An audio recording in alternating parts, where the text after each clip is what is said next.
जय हिंद दोस्तों, मैं ओम प्रकाश लोधी माँ भारती अकेडमी में आपका फिर से स्वागत करता हूँ। वैद्युत आवेश एवं क्षेत्र जो कि फिजिक्स का आपका पहला अध्याय है, उसके 2 लेक्चर में आपने वैद्युत आवेश के बारे में कुछ पढ़ा है। आइए हम लोग लेक्चर 3 में वैद्युत आवेश के मूल गुणों के बारे में पढ़ते हैं। तो आखिर वैद्युत आवेश में क्या क्या मूल गुण होते हैं उसके बारे में हम लोग इस लेक्चर में समझने की कोशिश करेंगे। तो पहले गुण के बारे में समझते हैं दोस्तों, जिसको बोलते हैं आवेश की योज्यता। अर्थात अगर मान लेते हैं एक पदार्थ लेते हैं, इस पदार्थ पर बहुत सारे आवेश स्थित हैं। जैसे 4 आवेश अगर मान लेते हैं कि यहाँ पर है Q1 आवेश, Q2 आवेश, Q3 आवेश और Q4 आवेश। 4 आवेश इस पदार्थ पर स्थित हैं। तो आखिर इस पदार्थ की कुल आवेश कितनी होगी? ठीक है, तो इस पदार्थ पर कुल आवेश जो होगा, पदार्थ पर कुल आवेश, तो इस पदार्थ पर कुल आवेश होंगे दोस्तों सभी आवेशों का बीजगणितीय योग। तो ये हो जाएगा Q1 plus Q2 plus Q3 plus क्या हो जाएगा यहाँ पे Q4। तो इस पदार्थ पर कुल आवेश क्या होगा? सभी आवेशों का बीजगणितीय योग। बीजगणितीय योग का मतलब क्या होता है? हम लोग इसको चिन्ह के हिसाब से यहाँ पर जोड़ेंगे और घटाएंगे। ठीक है, अगर कोई आवेश यहाँ पर धनावेशित है तो वहाँ पे प्लस लेंगे, अगर कोई पदार्थ यहाँ पर ऋणावेशित है तो वहाँ पर हम लोग क्या लेंगे? ऋण लेंगे। तो कौन से नियम से? बीजगणितीय योग के नियम से यहाँ पर क्या होती है? इन चीज़ों का योग होता है, बीजगणितीय योग होता है। ठीक है, तो सभी आवेशों का क्या होता है? बीजगणितीय योग होता है। जैसे एक एग्जाम्पल लेते हैं, मान लो कि पहले आवेश का मान कितना है? +1 है, दूसरे आवेश का मान है -3, तीसरे आवेश का मान है +2 और चौथे आवेश का मान हम लोग लेते हैं +7। तो आखिर इस पदार्थ पर कुल आवेश कितनी होने वाली है, इसके मान हम लोग निकालेंगे। तो यहाँ पर क्या होगा दोस्तों? पहले आवेश का मान क्या है? Q1 का मान है आप लोग का +1, तो यहाँ पे क्या लिखेंगे हम लोग? +1। Q2 का मान कितना है? -3, तो यहाँ पे क्या लिखेंगे? -3। Q3 का मान कितना है? +2 और Q4 का मान कितना है? +7। तो जब इसको कैलकुलेट करते हैं तो यहाँ पे हम लोग को मिलता है +7, अर्थात इस पदार्थ पर कुल आवेश कितनी होने वाली है? +7। ठीक है, तो इस तरह से क्या होती है? आवेशों की योज्यता होती है दोस्तों। जैसे कि हम लोग जानते हैं किसी पदार्थ में एक और गुण होता है द्रव्यमान। द्रव्यमान में क्या होती है? परिमाण होती है, लेकिन उसकी दिशा नहीं होती। ठीक है, अर्थात द्रव्यमान कैसी राशि है? एक अदिश राशि है। ठीक वैसे क्या होती है? वैद्युत आवेश भी एक अदिश राशि होती है। क्यों? क्योंकि इसमें परिमाण तो होती है लेकिन इसकी कोई दिशा नहीं होती। तो वैद्युत आवेश की तरह द्रव्यमान की तरह वैद्युत आवेश भी कैसी राशि है?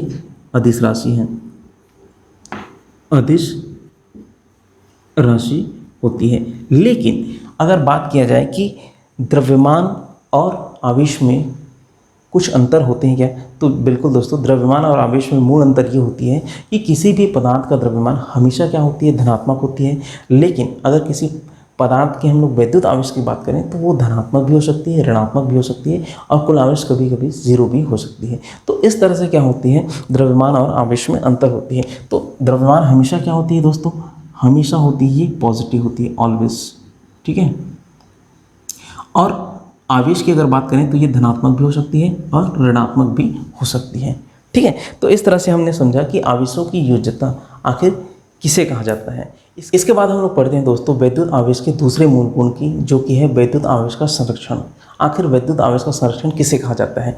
तो अगर किसी वियुक्त निकाय की अगर बात करते हैं तो उस वियुक्त निकाय में हमेशा आवेश संरक्षित रहने वाली है। न तो उसमें आवेश उत्पन्न होगी, न तो उसमें आवेश नष्ट होगी। अर्थात जो कुल आवेश है सदैव क्या होती है? संरक्षित होती है।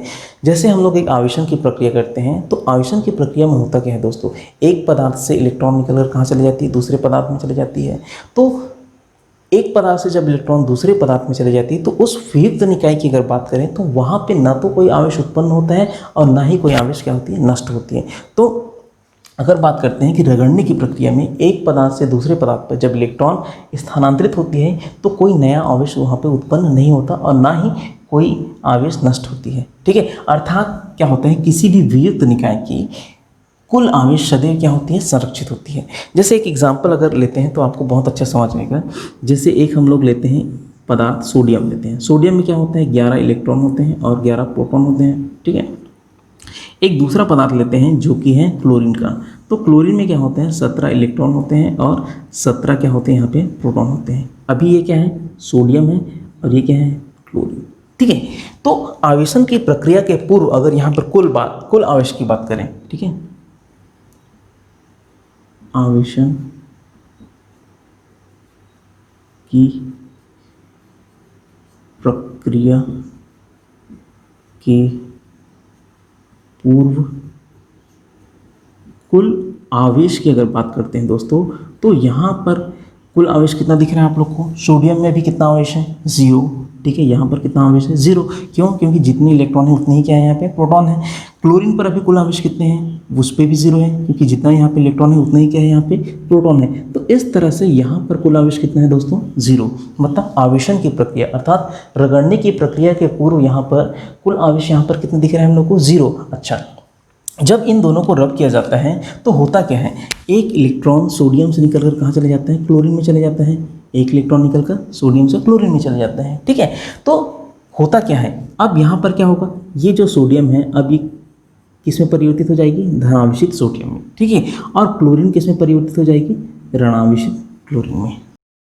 अब यहाँ पर देखते हैं आवेशन की प्रक्रिया के बाद कुल आवेश कितना है। तो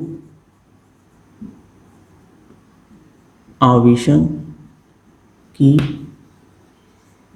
प्रक्रिया के बाद कुल आवेश, तो यहाँ पर देखते हैं। अच्छा, ये बताइए सोडियम में भी कितना आवेश है, यहाँ पे दिख रहा है आप लोगों को, +1 धनावेश है। अच्छा, क्लोरीन में कितना है, -1 ऋणावेश है। तो सोडियम में यहाँ पे अगर बात करते हैं तो यहाँ पर क्या है, +1 धनावेश और क्लोरीन में कितना है, -1 ऋणावेश। तो यहाँ पर कुल आवेश कितना होने वाला है दोस्तों, 0, ठीक है। तो आप लोग इस एग्जाम्पल के हिसाब से एक अनुमान लगा सकते हैं कि आवेशन की प्रक्रिया के पूर्व यहाँ पर आवेश कितना था, 0, और आवेशन की प्रक्रिया के बाद भी आवेश कितनी है, 0। अर्थात किसी वियुक्त निकाय का मतलब होता है ये, इन दोनों को हम लोग एक वियुक्त निकाय के रूप में लेते हैं। तो इस वियुक्त निकाय पर पहले जितना आवेश है उतना ही आवेश क्या होगी, बाद में होगी। हालांकि आवेशन की प्रक्रिया कर रहे हैं, और आवेशन की प्रक्रिया में क्या होती है, एक पदार्थ से इलेक्ट्रॉन दूसरे पदार्थ में जाती है। अर्थात एक पदार्थ जितना आवेश ये ग्रहण करेगा, या एक पदार्थ में जितने आवेश वृद्धि होगी दूसरे पदार्थ में उतने ही आवेश में क्या होगी, कमी होगी। लेकिन फिर भी इस वियुक्त निकाय का कुल आवेश क्या रहने वाली है, 0 रहने वाली। पहले जितनी आवेश थी बाद में उतनी ही आवेश रहेगी। तो इस तरह से क्या होती है दोस्तों, ये हम लोग को वैद्युत आवेश का संरक्षण नियम हमें ये समझाती है। अच्छा, कई बार होती क्या है कि प्रकृति अपने आप में आवेशित कण उत्पन्न करते रहते हैं। जैसे कि हम लोग जानते हैं कि एक जब न्यूट्रॉन होता है, जब वो टूटता है तो किन चीज़ों में परिवर्तित होता है, एक प्रोटॉन और एक इलेक्ट्रॉन के रूप में परिवर्तित होता है ना। अर्थात एक न्यूट्रॉन 2 आवेशित कणों को उत्पन्न करती है। तो जब न्यूट्रॉन 2 आवेशित कणों में टूटती है तो क्या यहाँ पर पदार्थ के आवेश में परिवर्तन होने वाला है, ठीक है। तो ऐसा बिल्कुल नहीं होता। जब एक न्यूट्रॉन, एक प्रोटॉन और एक इलेक्ट्रॉन में टूटते हैं तब भी उस पदार्थ का कुल आवेश क्या होती है, नियत बने रहती है, ठीक है। कैसे, हम लोग जानते हैं दोस्तों कि इलेक्ट्रॉन पर जितना क्या होती है ऋणावेश होती है, प्रोटॉन पर उतना ही क्या होगी, धनावेश होगी। इसके बाद इसके टॉपिक में हम लोग इसको अच्छे से समझेंगे। तो न्यूट्रॉन के 2 आवेशित कणों अर्थात प्रोटॉन और इलेक्ट्रॉन पर टूटने के बाद भी उस पदार्थ का कुल आवेश क्या होती है, नियत रहती है, ठीक है। तो इस तरह से क्या होते हैं, आवेश संरक्षण के नियम का वायलेशन अर्थात उल्लंघन नहीं होता। तो आवेश क्या होती है, किसी भी वियुक्त निकाय का सदैव संरक्षित होती है, ना तो उसको नष्ट किया जा सकता है ना तो उसको उत्पन्न किया जा सकता है। तो इस तरह से हमने वैद्युत आवेश के मूल गुण के दूसरे गुण को हम लोगों ने पढ़ा दोस्तों। आइए दोस्तों बात करते हैं वैद्युत आवेश के तीसरे मूल गुण, वैद्युत आवेश का क्वांटमीकरण। आखिर वैद्युत आवेश का क्वांटमीकरण किसे कहा जाता है, इसको अब हम समझते हैं। अगर दोस्तों कोई पदार्थ आवेशित होती है तो वो पदार्थ एक फिक्स क्वांटिटी के पूर्ण गुणज के रूप में क्या होती है, आवेशित होती है। अर्थात एक मात्रा के पूर्ण गुणज के रूप में आवेशित होती है। क्वांटम को हिंदी में कहा जाता है मात्रा। आखिर वो मात्रा क्या होती है उसको समझते हैं।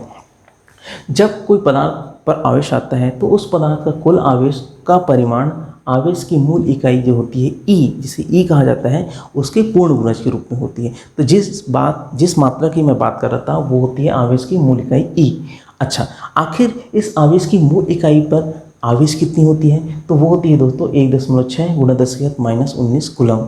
ठीक है, तो अगर कोई पदार्थ आवेशित हो रहा है तो 1.6 गुणा 10⁻19 कूलम इस मात्रा के पूर्ण गुणज के रूप में क्या होगी? आवेशित होगी। अगर सूत्र के रूप में बात करते हैं तो Q बराबर कितना हो जाएगा? Plus minus N E. ठीक है, यहाँ पर n क्या होती है? ये होती है पूर्णांक संख्या होती है, जो कि 1 2 3 4 ऐसा चलते रहती है। और ई का मान क्या होता है? ये होता है 1.6 गुणा 10⁻19 कूलम। अच्छा, इसके बाद अगर बात करते हैं कि आखिर एक इलेक्ट्रॉन पर कितना आवेश होता है, तो एक इलेक्ट्रॉन पर आवेश होता है दोस्तों माइनस ई। ठीक है, तो माइनस ई का मतलब क्या हो जाएगा? माइनस, और ई का मान होता है 1.6 गुणा 10⁻19 कूलम। कूलम क्या है? आवेश का एसआई मात्रक है। ठीक है, आवेश का क्या है? एसआई मात्रक। अच्छा, एक प्रोटॉन पर कितना आवेश होगा? एक प्रोटॉन पर होगा प्लस ई, तो ई का मान कितना है? 1.6 गुणा 10⁻19 कूलम। तो इस तरह से एक इलेक्ट्रॉन और एक प्रोटॉन पर आवेश होता है। अच्छा, इसको अगर एग्जाम्पल के हिसाब से अगर समझे तो हमको काफ़ी इजी पड़ने वाला है। जैसे कि हम लोग लेते हैं एक पदार्थ यहाँ पर लेते हैं, ठीक है, ये पहला पदार्थ है, और एक दूसरा पदार्थ यहाँ पर लेते हैं। ठीक है, ये क्या है? दूसरा पदार्थ। अब मानते हैं दोस्तों कि पहले पदार्थ से कुछ इलेक्ट्रॉन निकलकर कहाँ चले गए? दूसरे पदार्थ में चले गए। ठीक है, तो दूसरा पदार्थ क्या होने वाली है? ऋणावेशित। ठीक है, दूसरा पदार्थ क्या होगी? ऋण आवेशित। और पहला पदार्थ क्या होगा? धनावेशित। पहला पदार्थ क्या हो जाएगा? धनावेशित। अर्थात किसी पदार्थ से इलेक्ट्रॉन निकलते हैं तो वो पदार्थ धनावेशित हो जाते हैं, और जिस पदार्थ पर इलेक्ट्रॉन जाता है वो पदार्थ कैसे हो जाता है? ऋणावेशित। अच्छा, इसके बाद बात करते हैं कि यहाँ पर आखिर सपोज लेते हैं कि एक इलेक्ट्रॉन इस पदार्थ से निकलकर इस पदार्थ पे जा रही है, तो एक इलेक्ट्रॉन के चले जाने से ये पदार्थ कितना आवेशित होता है? तो देखो दोस्तों, जब भी कोई पदार्थ ऋणावेशित होती है तो वहाँ पर हम लोग माइनस साइन लेते हैं, और जब भी कोई पदार्थ धनावेशित होती है तो वहाँ पर हम लोग प्लस साइन लेते हैं। तो यहाँ पर अगर आवेश की बात करें तो ये कितना हो जाएगा? प्लस एन ई, और यहाँ पर आवेश की बात करें तो ये हो जाएगा माइनस एन ई। ठीक है, अब एक इलेक्ट्रॉन की अगर बात करते हैं, यहाँ से एक इलेक्ट्रॉन निकल कर यहाँ चले गया तो होगा क्या? यहाँ पर आएगा माइनस एन की जगह 1, और ई का मान तो हम लोग जानते हैं 10⁻19 कूलम। तो इतनी मात्रा पे क्या होगा? ये आवेशित हो जाएगी। अच्छा, यहाँ पे आवेश की कितनी मात्रा होगी? ये हो जाएगी +1, चूँकि एक इलेक्ट्रॉन गया है तो यहाँ पे 1, और 1.6 गुणा 10⁻19 कूलम, ये इसका आवेश हो जाएगा। अच्छा, अगर मान लो यहाँ से 2 इलेक्ट्रॉन चले गए, ठीक है, 2 इलेक्ट्रॉन गए, तो 2 इलेक्ट्रॉन गए तो यहाँ पे एन की जगह हम लोग क्या रखेंगे? 2 रखेंगे, तो -2 गुणा 1.6 गुणा 10 की घात क्या हो जाएगी? ये -19 कूलम। ठीक है, ये तो समझ आए। अच्छा, ये कितना आवेशित होगा? तो ये +2 गुणा 1.6 गुणा 10 की घात -19 कूलम आवेश से ये क्या हो जाएगी? आवेशित हो जाएगी। 3 इलेक्ट्रॉन गए हैं दोस्तों, तो क्या होगा? यहाँ पर अगर मान लो 3 इलेक्ट्रॉन गए तो n की जगह हम लोग क्या रख देंगे? 3 रख देंगे, और यहाँ पे भी क्या हो जाएगा? n की जगह 3 हो जाएगा। 10 इलेक्ट्रॉन गए तो n की जगह 10 रख दो, और यहाँ पे भी क्या रख दो? 10 रख दो। तो पदार्थ अगर धनावेशित होता है तो यहाँ पर प्लस साइन लेते हैं, और पदार्थ अगर ऋणावेशित होता है तो यहाँ पे ऋण साइन लेते हैं। और यहाँ पर n क्या है? जितनी मात्रा में या जितनी संख्या में इलेक्ट्रॉन एक पदार्थ से दूसरे पदार्थ में स्थानांतरित हुआ, तो n होता है स्थानांतरित इलेक्ट्रॉन की संख्या, और e होता है आवेश की मूल इकाई। ठीक है, आवेश की मूल इकाई। तो आवेश की मूल इकाई पर आवेश कितना होता है? 1.6 गुणा 10 की घात -19 कूलम। ठीक है, एक इलेक्ट्रॉन पर हमने आवेश को देखा, एक प्रोटॉन पर हमने आवेश को देखा। तो इस तरह से क्या होता है दोस्तों, अगर कोई पदार्थ आवेशित हो रहा है तो एक मात्रा जिसको बोलते हैं आवेश की मूल इकाई, उसके पूर्ण गुणज के रूप में ही आवेशित होती है।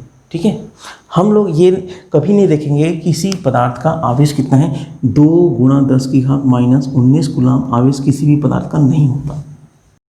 तो आवेश क्या है? अगर कोई पदार्थ आवेशित होता है तो वो एक क्वांटम के रूप में होती है। क्वांटम, इसीलिए इसको बोलते हैं क्वांटमीकरण का सिद्धांत। वो इस मात्रा के पूर्ण गुणज के रूप में होती है। ठीक है, समझ आ रहा है? अर्थात किसी पदार्थ पर 1.6 गुणा 10 की -19 कूलम आवेश होगा, या 3.2 गुणा 10 की घात माइनस 19 कूलम होगा, या 4.8 गुणा 10 की घात माइनस 19 कूलम। तो इस तरह से क्या होती है, एक क्वांटम के रूप में कोई भी पदार्थ आवेशित होती है। समझ आया इतना? अच्छा, एक और बात करते हैं, जैसे कि हम लोग यहाँ पे देखते हैं,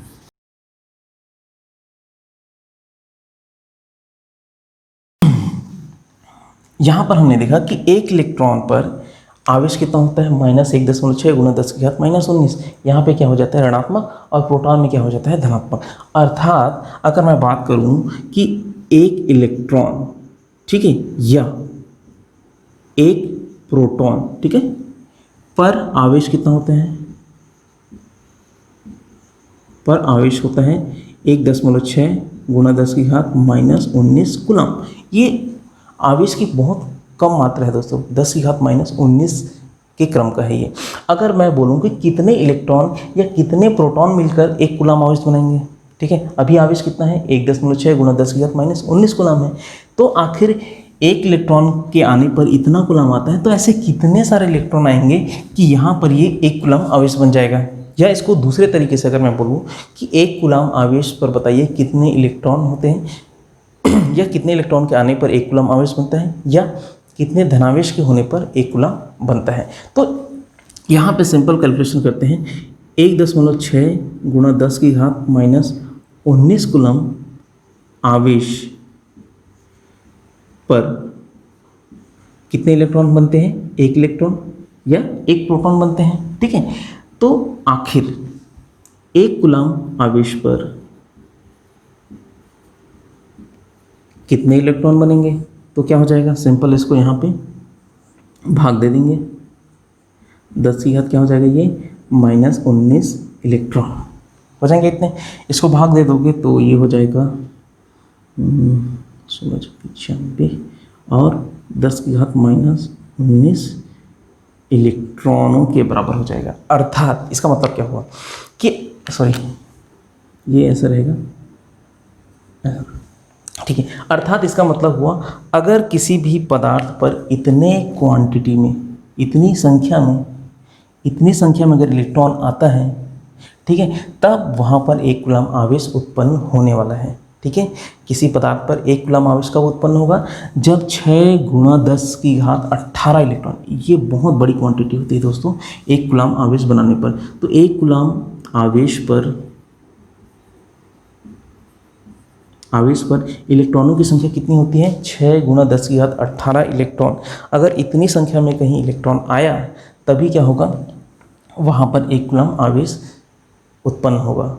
चूँकि ऐसा संभव जनरली नहीं होता है, इसीलिए हम लोग कूलम का जो मात्रक लेते हैं उसको माइक्रो कूलम लेते हैं, माइक्रो कूलम, या और उससे छोटी राशि लेती है, क्योंकि ये अपने आप में क्या होती है, बहुत छोटी राशि है, 1.6 गुणा 10 की घात माइनस 19 के क्रम का है। तो इस तरह से आज का लेक्चर हम लोग यहीं ख़त्म करते हैं दोस्तों। मैं उम्मीद करता हूँ कि आज का ये लेक्चर आपको समझ आया होगा, और अभी तक आपने अगर हमारे चैनल को सब्सक्राइब नहीं किया है तो प्लीज़ इसे सब्सक्राइब कीजिए, अच्छा लगे तो लाइक कीजिए, और भारत के सभी ज़रूरतमंदों तक इसको शेयर करने की कोशिश कीजिए, ताकि उन्हें भी इसका फ़ायदा मिले। जय हिंद दोस्तों।